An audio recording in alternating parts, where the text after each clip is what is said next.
مرة أخرى مشاهدينا الكرام نتواصل معاكم، وعايز أفكركم بصفحات التواصل الاجتماعي بيننا facebook.com/morningshow.tv وعلى التويتر @melody_morning.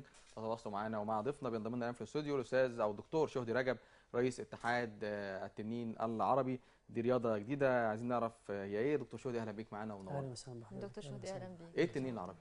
هي رياضه جديده، اول رياضه عربيه على مستوى العالم. هي عربيه اصلها عربي؟ هي اصلها عربي مصري. مصري. اسست عباره عن ميكس من الالعاب القتاليه كلها. نعم. تحمل مبادئ واسس عربيه، بتهدف الى بناء جيل من القاده العرب اللي يقدروا فعلا يتحملوا المسؤوليه ويكونوا جدار حاجز ضد الفيروسات الفكريه الخارجيه. لان الوطن العربي حاليا كسوق رياضيه مروج فقط لرياضات الخارج، بدأوا ياخدوا الرياضة كظاهر دون حكمة، فقلنا نطور ونبدأ نعمل رياضة تمثل العرب اسم ومحتوى وبنفس الوقت يكون فيها أسس ومبادئ. أجمل ما في رياضة العرب إن التحية فيها كلمة سلام، ما بننحنيش للأمام، يعني بنقول الناس إن إحنا مش بننحني. نعم. وفي نفس الوقت التحية بتاعتنا سلام، سلام داخلي وسلام بندعوه للخارج. وده بيفسر ان حضرتك دكتور في الفلسفه واتش ار ولعبه التنين، اللي هو ده بقى الميكس اللي انت عملته بالظبط. بقى. احنا عايزين نقول للعالم ان احنا فعلا هنقدم حاجه جميله جدا، ونبين للعالم كله ايه هو العرب فعلا، والعرب عباره عن ايه. بندمج لاول مره على مستوى العالم الرياضه القتاليه بالتنميه البشريه. بندمجها ازاي؟ انا عايز اعرف يعني طريقه الدمج، خلينا نوضح للناس اكتر يعني. مش كلام يعني، عايزين نقول عملنا كذا كذا كذا كذا. هقول لحضرتك على حاجه، معظم الدراسات النفسيه اثبتت ان 90% من شخصيه الطفل بتتشكل من سنه ل9 سنوات. كويس. على مستوى العالم اهم ما يشكل في تلك المرحله هي الايحاءات الايجابيه تجاه نفسه، الثقه بالنفس، الجرأه، الشجاعه. يعني تقريبا شخصيه الانسان كله بتتشكل في الوقت ده. كان محور دراسه الدكتوراه بتاعتي اثر رياضه العرب على بناء شخصيه الطفل. رياضه العرب. بدات احس ان العامل النفسي اهم من العامل البدني فيما يخص بناء الشخصيه نفسها. فبدات اتوجه واطرق ابواب التنميه البشريه، خاصه بعد يعني قبل رحيل الدكتور ابراهيم الفقي لانه اثر على المعظم. وبدات اتخذ الطريق بشكل جد جدا لانه لقيته فعلا بيأثر على الشباب. قلت لو احنا دمجنا الناحيه الرياضيه خاصه الالعاب القتاليه بالتنميه البشريه يكون جميل جدا. وكان بورسعيد وحادثه بورسعيد فعلا دافع ان انا امشي في الطريق دوت، وربنا كرمني وابتكرت برنامج يسمى مهارات التفكير الاستراتيجي في المنظومه الرياضيه. اعتمدته من مركز التخطيط الاستراتيجي المبسط بامريكا. وهو ثالث مركز على مستوى امريكا. وفعلا الحمد لله ربنا كرمنا، حطينا منهج اعتمدوه انبسطوا جدا بيه. كان اول مره ننزله على مستوى الشرق الاوسط في الدوره. طب ازاي دمجت الدراسات دي كلها بالرياضه في رياضه التنين العربي؟ انت بتقول انت عملتها رياضه عربيه، يعني انا عايز اعرف يعني ايه رياضه عربيه؟ المبادئ يعني اللي انت حاططها فيها. الرياضه يعني انا اساسا معايا اسود 5 كاراتيه واسود 5 في الكيك بوكس. حضرتك كمان رياضي يعني؟ يعني انا مدرب محترف دان 5 يعني في بالظبط. انا بلعب من وانا عندي 6 سنوات. كويس. وكان عندي روح ابتكاريه لبعض الحركات، ودربت بعض الجهات الامنيه في الخليج. فكان عندي روح ابتكاريه ان انا ابتكر بعض المحاور الحركيه وادخل فيها العامل النفسي، ان انا اخلي الانسان عنده طاقه، عنده قدره ان هو يبدا يعطي المزيد، يكون واثق من نفسه. بدات اعالج بعض المشاكل النفسيه لدى المتدربين، بدات اتعامل مع ذوي الاحتياجات الخاصه. لا يعني اللعبه دي ايه المتغير فيها عن باقي اللعبات؟ اولا ان هي ميكس بين الالعاب القتاليه كلها. كويس. واخده بين الكاراتيه والكونغ فو. موضه حركه من هنا وحركه من هنا وحركه من هنا. حاجه زي كده اللي هي الام ام اي، اللي هي الام ام اي والكيوان مثلا. الام ام اي والكيوان بس مش بتمثلنا احنا كعرب. احنا قلنا خلينا نعمل ميكس ونطلع فعلا محترفين، بس بدل ما نجيبهم كبار ونقول لهم روحوا اتدربوا وتعالوا، لا خلينا نربي النشء على اسس ومبادئ. يعني دلوقتي منها السلام والتحيه اللي هو ما حدش ينحني لحد. طب قول لنا كده شويه من المبادئ اللي عندكم دي، يعني في اللعبه دي. اول حاجه يعني عندكم كله في مبادئ ولا في تغيير نفسه كمان في اللعبه يعني؟ اللعبه نفسها فيها فنيات مختلفه جدا. كويس. انا عشان بس المبادئ هي اللي مختلفه اكتر. والمبادئ مختلفه اكتر لانها بتمثل العرب. يعني ما ينفعش ان انا اقول اللعبه دي اسمها تنين العرب ونوديها كده للعالم وخلاص. قلنا اول حاجه اللغه العربيه تكون هي اللغه الاساسيه. بمعنى يعني بدل ما اعد بالياباني او الصيني، ما هو كل دوله بتجيب فنها باللغه بتاعتها. قلنا ان احنا نحاول مثلا اتش ني سانشي او ما شاء الله بالظبط بالظبط كده. سيتو اوكي اتش اوكي يكونوا والكيك بوكس بالانجليزي. احنا 1 2 3 4 1 2 3 4 ابدا اهجم، هجوم، دفاع، التحيه، كلمه سلام. الناس تبدا تعرف في بطولات العالم يعني ايه سلام. بس بيتوجب علينا ان نكون رياضه قتاليه قويه جدا. فبدات العب على ميزه القانون نفسه. فبدات قلت بدل ما القانون يلعب على نظام واحد، لا هنخليه على 3 جولات. كل جوله بتبقى نظام معين. بدل ما اللاعب يكون اتعود ان هو يضرب بايد ورجل بشكل اوتوماتيكي، لا انا هخليه في اول جوله يلعب تاتش عشان يحمي الخصم من اي ضربه. الجوله الثانيه يبدا يطلق لرجله العنان ان هي تبدا تضرب ضربات قد شكل التايكوندو، وودي له مساحه ان هو يلتحم ويطرح الخصم. كل جوله تبقى حاجه مختلفه. كل جوله حاجه مختلفه. الميزه فيها ان انا بزيد من ادراكات اللاعب. بدل ما بيكون مسيستم نفسه على ستايل واحد، لا، كل جوله بيكون بقى عامل ستايل معين وشكل معين. بالظبط، عامل الوقت بالنسبه له بقى مهم. المدرب هيقول له في الوقت ده انت بتلعب كذا كذا كذا، بعد الصفاره بيتوجب عليك انك تبدا تبرمج نفسك لحاجه جديده. وكذلك الخصم. في ميكس جوه الجولات المباراه نفسها. في ميكس جوه الجولات، والمدرب لازم يكون انسان ذكي وبيفكر وبيبدع. النقطه الجديده ان انا اتحت للمدربين الجزء اللي هو الابداعي. مش عايزين نكون قالب فقط منفذ او مقلد. بدل ما المدرب ياخد الكاتا مني اللي هي شكل كات الكاراتيه انا مسماها اركان وينفذها، لا، انا اديت او اتحت للمدربين ان هم يبدعوا جزء من الكاتا لوحدهم ويعتمدوها لدى اللجنه المسؤوله. اذا اعتمدت الكاتا بتاعتهم تسجل. سميها اركان بقى عشان خاطر ما ينفعش ان انا استعمل الاسامي اليابانيه. بالظبط، هي فعلا اسمها اركان 1 اركان 2 اركان 3. فده جزء ابداعي بيشغل مخ المدرب. تمام. لان هو الهدف من التنين العرب ان احنا نظهر للعالم مبدعين ومفكرين. تمام. وبدل اتاك او هجمي او ايبون او العزه او الجزاءات والحاجات. بالظبط كده. الجوله الاولى دقيقه، الجوله الثانيه دقيقه، الجوله الثالثه دقيقتين. دقيقه واحده بس. بيطلع ياخد راحه 10 ثواني ويلبس الواقي للراس، لان احنا بنحاول نحافظ على اللعيبه بهدف ان احنا يعني الجوله فيها كذا لعبه، كذا فن قتالي. كذا فن قتال بس مسيستم بشكل علمي شويه. الجوله الثانيه بيدخل نفس النظام، بيتاح له ان هو يمسك ويطرح ويخضع، وبالتالي بيتعلم فنون الاخضاع. بس مثلا في بعض الالعاب اللي هي الميكس انا حاولت اطور في ناحيه الهجوم والدفاع. قلت لو حصل التحام لمده 5 ثواني لازم اللاعب يطرح والا بياخد انذار. وبالتالي لازم يتعلم مهارات سريعه ان هو يلتقط الهجمه من الخصم بحركه دفاع ويطرح بسرعه. وفي الارض يقعدوا 10 ثواني فقط، مش شكل الجود، ويقعدوا براحتهم يشدوا وياخدوا. انت اقمت بره فتره في انا فعلا مقيم بقالي 9 سنوات في السعوديه. والاتحاد في الرياض. والاتحاد العربي اقامته في الرياض. طب ليه ما عملتش الاتحاد العربي في مصر؟ والله هو يمكن لاقامتي هناك وان انا بدات انشر هناك، ولكن انا قررت ان شاء الله ان انا انقل بعد عقد ان شاء الله جمعيه عموميه، وده يكون اهداء لشباب مصر ان شاء الله بعد الثوره. هو حضرتك المؤسس بتاعت اللعبه دي؟ انا مؤسس اللعبه، ايوه، رئيس الاتحاد العربي. كويس. انا اعرف المؤتمر اللي عملتوه يوم السبت الماضي، انتوا كنتوا عملتوا بطوله وبعدين عملتوا هي كانت دوره دوليه للتنين العرب، ودوره دوليه لمهارات التفكير الاستراتيجي بالمنظومه الرياضيه لاول مره على المستوى. دمجتوهم ازاي مع بعض في عملت حاجه اسمها الاستراتيجيات الرياضيه، شكل استراتيجيه المحاوله. احنا كعرب كابطال عرب ما عندناش المحاوله، بندق الباب مره مرتين ثلاثه وبعد كده بتهبط العزيمه. بدات اجيب لهم عناصر وتجارب العالميين كلها مثلا. تمام. شكل مثلا لو قلنا اديسون كان قعد 9000 مره يحاول لحد ما صنع المصباح. ولما قالوا له انت كل مره بتحاول بتفشل قال لهم انا مش بفشل، بل كل تجربه بتديني تجربه او اكتشفت 9000 طريقه لصنع بتكتشف لي باب اخر وكذلك الناحيه الابداعيه. شكل محمد علي كلاي لما قالوا ايامها ان الانسان اللي هو وزنه تقيل ما يقدرش يتحرك بخفه او يرقص على الحلبه، فرقص على الحلبه. لما قالوا ان الانسان اللي وزنه تقيل ما يقدرش يضرب لكمه سريعه، فكان اسرع ملاكم على مستوى العالم. فبدا يفتح باب جديد. فانا بديهم عناصر بحيث ان انا اوجه المدربين بحيث ان هم يبنوا فعلا جيل من القاده وننمي روح الابداع فيه. تمام. انا هنشوف تقرير خاص بالدوره دي ونرجع نكمل كلامنا مع حضرتك، فخليكم معانا شويه. التنين العربي.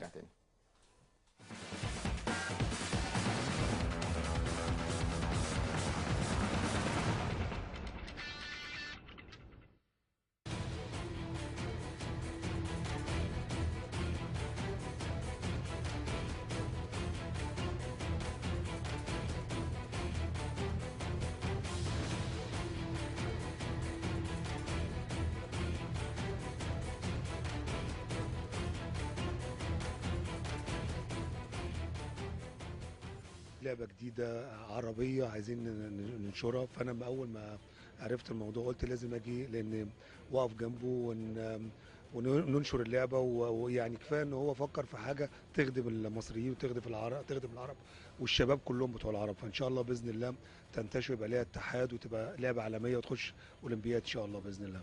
النهارده عيد العرب وعيد يعني زي انتصار.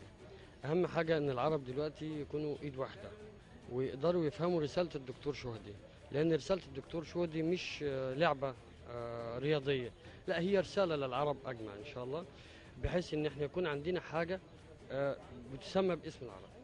يعني لعبه لينا احنا ماشي تميزنا عن الغرب. وخاصه رساله الدكتوراه بتاعته عن الفكر الاستراتيجي، دي حاجه جميله جدا.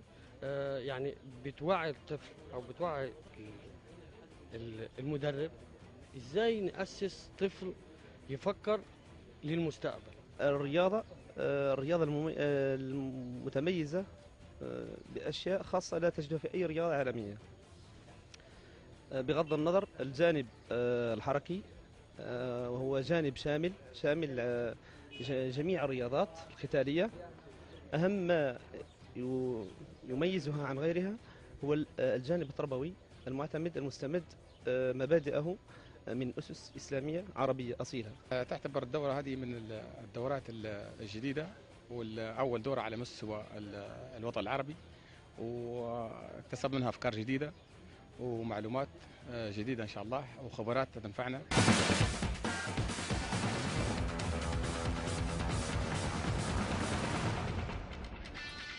اهلا بكم مره اخرى. الكرام شوفنا طبعا التقرير، بس سريعا كده عايز اخد بس حاجات من على الفيسبوك. احمد جمعه بيقول يا جماعه يا كابتن، هو الاخوان عايزين يخربوا البلد؟ يعني مش عارف هو ايه علاقه الاخوان بالموضوع اللي احنا فيه ده. احمد محمد قطش يعني ايه التنين العربي؟ يعني احنا شرحنا. احمد عرابي بيقول حلو الفيديو بتاع انجري بيردز، يا ريت ممكن نشوفه تاني. سلام الاستاذ شهدي احمد محمد، وبيقول له لولا قناه ميد سبورت لما عرفنا شيء عن هذه اللعبه. وزي يا كابتن انا عايز اعرف لو الزمالك كسب المغرب الفاسي هيلعب مين في دور الثمانيه؟ لو كسب هيخش دوري المجموعات، لسه قرعه هتتعمل. خلينا نكمل كلامنا يا شيماء مع دكتور شهدي. طيب احنا قلنا اللعبه دي اتاسست من قد ايه بالظبط؟ من 4 سنوات بدات انشرها في السعوديه. هو طب انا شايفه كذا جنسيه مختلفه، يعني لحقت امتى بقى تروح كل بلد يتعمل فيه اتحاد مثلا؟ كنت بسافر بعض الدول اعمل دورات، وهم كذلك بيجوا زي ما جم في مصر دلوقتي بيحضروا الدورات، ويبداوا هم ينشروها ويعملوا لجان واتحادات محليه في دولهم.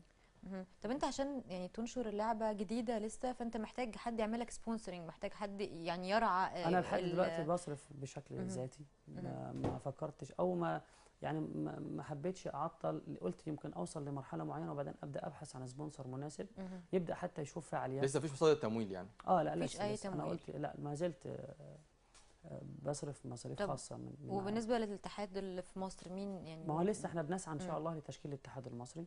يمكن انا كنت ارسلت دعوه للدكتور عماد البنان لحضور المؤتمر، وهو بارك وهنا مشكورا، ولكن يعني ايه ظروفه تقريبا الحاليه اعتذر بشكل متميز. وان شاء الله الفتره الجايه بنحاول ناسس الاتحاد المصري. اللعبه دي فيها بنات؟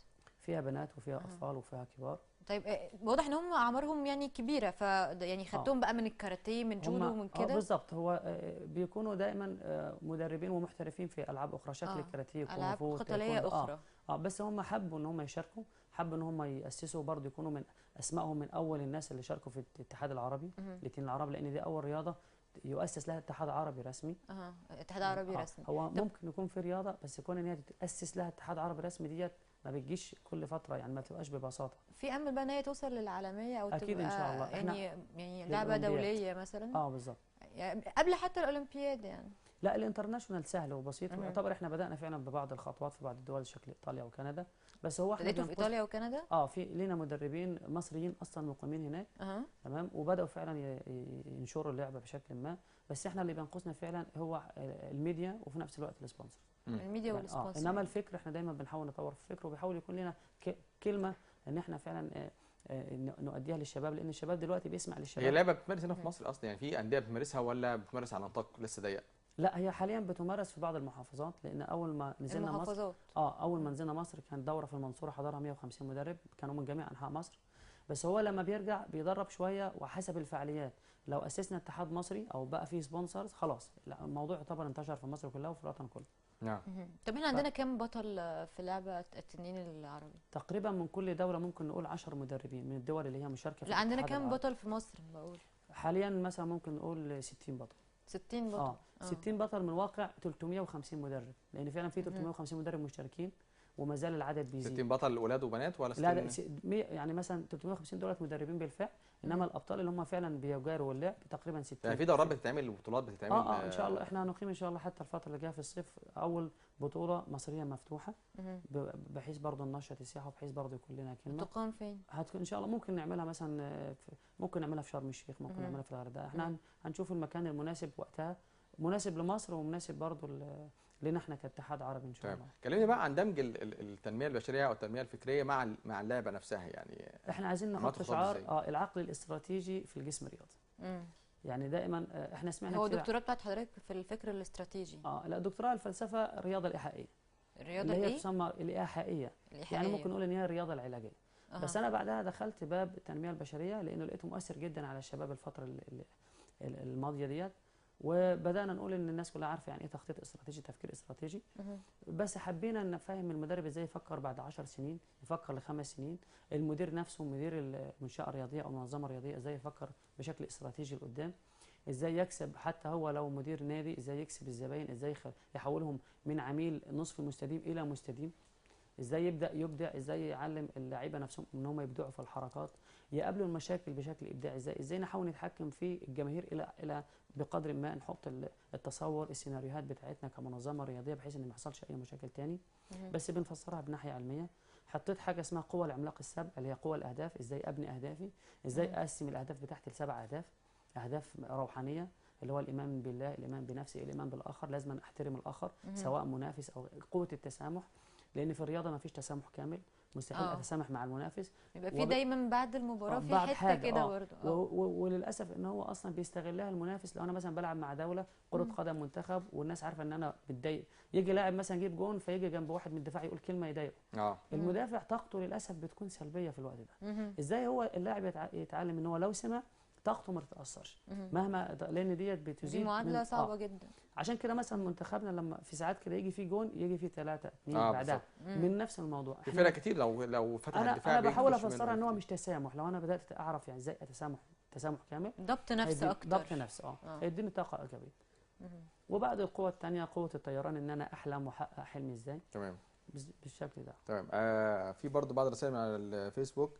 بشوي مجدي بيقول انا بحيي الضيف وعايز اشارك واول مره اشارك في برنامج تلفزيوني، عايز اعرف اخبار الصفقات اللي جايه الزمالك من مصر، يا ترى انتهت ولا لسه؟ لا مفيش حاجه خالص بخصوص الموضوع ده. احمد محمد الاطرش اللي عايز يمارس اللعبه دي تنصحه بايه ويعمل ايه يعني لو حابب يمارس اللعبه دي؟ لازم يكون الاول لو هو كبير لازم يكون طبعا كان متمرن قبل كده اي من الالعاب القتاليه. في الدوره اللي فاتت زي ما حضرتك بتقول، واحد سالني قال لي ازاي بننتقي لاعب تين العرب؟ قلت له احنا مش بننتقي لاعب تين العرب، دي الرياضه الوحيده اللي مفتوحه للجميع، الكبير والصغير حتى الوزن. لازم يكون عنده خلفيه عن الالعاب القتاليه، لان احنا مش لازم احنا بنفيد يعني حتى لو مش عنده احنا ممكن نطوره، بدليل ان انا مارست اللعبه ديت على ناس VIP امراء هناك في السعوديه كان وزنهم مثلا زياده عن ال 130 كيلو، سنهم لا يتناسب ابدا، تقريبا 14 15 سنه. كان بيتوجب علي ان انا ابدع تدريبات جديده، ما ينفعش اقول له مثلا لف 10 لفات 5 لفات، هو اصلا ما بيقدرش يمشي. فبدات نحط اسس ومبادئ معينه ان انا انزل الوزن، ان انا ابدا ارفع من طاقته. الحمد لله دلوقتي وزنه مثلا 73 كيلو. فلا بقول للناس في استراتيجيه اسمها استراتيجيه البناء، لازم نبدا نشتغل بيها. لو جه واحد وزنه كبير يبقى لازم الاول اعمل اعداد 1 2 3 بعدين ستيبس الاول. لو واحد رفيع نفس الموضوع، لو واحد ضعيف، لو واحد قوي، لو كده. مش عايزين نحدد مجال، لان انا مش هدفي ان انا اطلع منتخب يروح يجيب ميداليه. انا بقول للناس مش هدفك انك تطلع بطل. لا مش ده الهدف، هو طبعا هدف بس مش ده الهدف الاخير او النهائي. البطوله نفسها هي التدريب. يعني انا بقول للناس يا جماعه اللي يستحق الميداليه اللي هو يتمرن بعزيمه واصرار، ده فعلا يستحق ان احنا نحط له ميداليه. لان في كتير قوي يتمرنوا وبيروحوا غصب عنهم. طب نرجع للفكر الاستراتيجي ده، يعني من كلامك كده انا حاسه ان هو اقرب من ذا سيكريت اللي هو البوزيتيف انرجي والطاقه والسلبيه يعني والايجابيه وازاي بتشدها حواليك. شامله الطاقه الداخليه، شامله ان انا ازاي اكتسب طاقات. يعني اقول لحضرتك اوقات احنا بنمشي في الشارع ممكن يحصل موقف وحش، ان نكون ماشيين بس عن سايقين العربيه فواحد يجي يعمل حركه مش لذيذه كده فنتضايق، بنكتسب طاقه سلبيه من الموقف ده، وبالتالي ممكن ياثر علينا في الشغل، ممكن ياثر علينا في تعاملنا مع حد تاني، ياثر على باقي يومنا كله. فازاي انا اكون مستعد اصلا للطاقات السلبيه اللي انا بمتصها تلقائيا من الشارع؟ ازاي انا افيد الاخرين ان انا اعطيهم طاقات ايجابيه من خلال الكلمه؟ لان في مواقف كتير قوي بطوليه كانت من خلال الكلمه اللي بتتقال بتخلي واحد بطل. ممكن اطرح حاجه رياضيه برضو. نورما رادولف بنت اصيبت بالشلل وهي عندها 4 سنوات. مامتها قالت لها انت بتحلمي بايه؟ قالت لها انا بحلم ان انا اكون اسرع امراه في العالم. طب ازاي هي مصابه من الشلل وبقت اسرع امراه في العالم؟ راحت للمدرب قال لها انت بتواجب عليك انك تتدربي اضعاف ما بتتمرني، تتحملي المسؤوليه بشكل كامل، تاخدي قرار قاطع. قالت له انا فعلا اتخذت القرار القاطع وانا كان عمري 4 سنوات. نعم. وفعلا بدات تتمرن. اول بطوله دخلتها طلعت الاخيره بلا جداره، ومع ذلك استمرت. سنه 1960 بقت الاولى على سباق 100 متر، الاولى على سباق 200 متر، وحققت الحلم بتاعها. تمام. نعم. بالشكل ده. تمام. دكتور شوقي طبعا هنشكر حضرتك على وجودك معانا وعلى توضيحك، نورتنا. ونتمنى ان شاء الله يكون في تواصل بيننا اكبر بخصوص التيم العربي، ولو في اي ان شاء الله احداث قادمه باذن الله نكون سعداء بتغطيتها ان شاء الله. اشكركم واشكر القناه. شكرا لحضرتك. ميرسي. شيماء بشكرك برضه على وجودك معانا النهارده. ميرسي يا محمد. مشاهدينا الكرام شكرا ليكم على وجودكم معانا النهارده. غدا يوم جديد ان شاء الله وحلقه جديده في نفس الموعد الساعه 12 ظهرا بتوقيت القاهره، واعاده تدوير الحلقه ان شاء الله الساعه 1:30 بعد منتصف الليل. شكرا ليكم والى اللقاء.